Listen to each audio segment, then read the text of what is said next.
Hello, my name's Wayne Davies and I am the Intergenerational Missioner for Ludlow. And this is my midweek reflection. As we all know, we are in unprecedented times. We are in a time where things that used to define us have been stripped away. Now, there are a lot of things that have remained the same for my own definitions. I am still a husband to a beautiful wife. I'm still a father to 3 wonderful children. I still thankfully have a role within the Church of England as an IM, and I'm still an ordinand in training.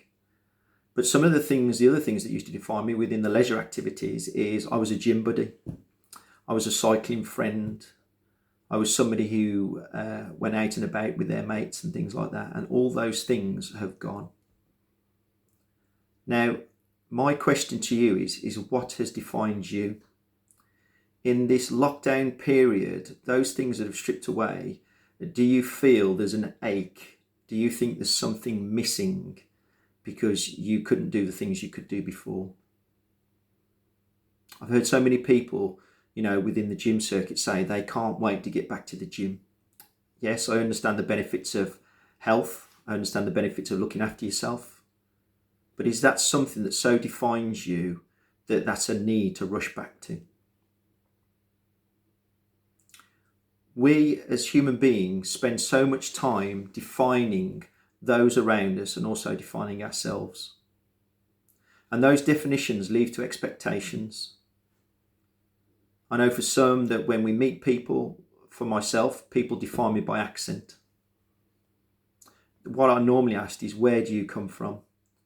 Now, I lived just outside the Black Country when I was born, but most people like to say that I came from Birmingham. So I spent a lot of time of my life correcting people and go, no, actually, I'm not from Birmingham. Not that I've got anything wrong with Birmingham people. They're lovely. But we denote ourselves and define ourselves from where we came from. We define ourselves by our families. We define ourselves sometimes by sexuality, by gender or not gender. We define ourselves by our work roles, whether we're a manager or whether we're just a normal everyday worker. We define ourselves by our careers, our houses, our cars, how many holidays we have, money, you name it.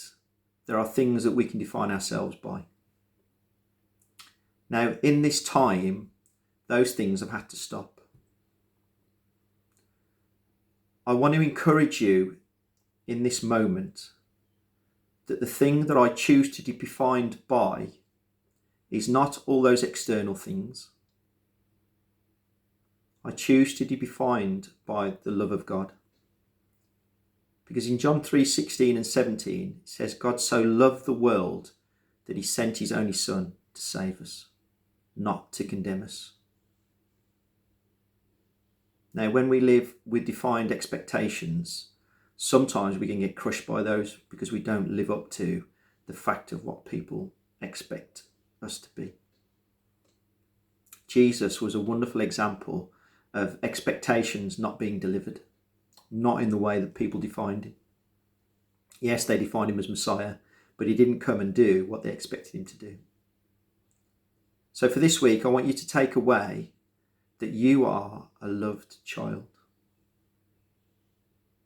that you are defined by the Creator of the universe. And wherever you find yourself this week, however you find yourself this week, however you define yourself this week, I would encourage you to take time to sit, be still, maybe take a walk, go out in the garden if you have one, and to spend time and just say, Jesus, how do you define me today?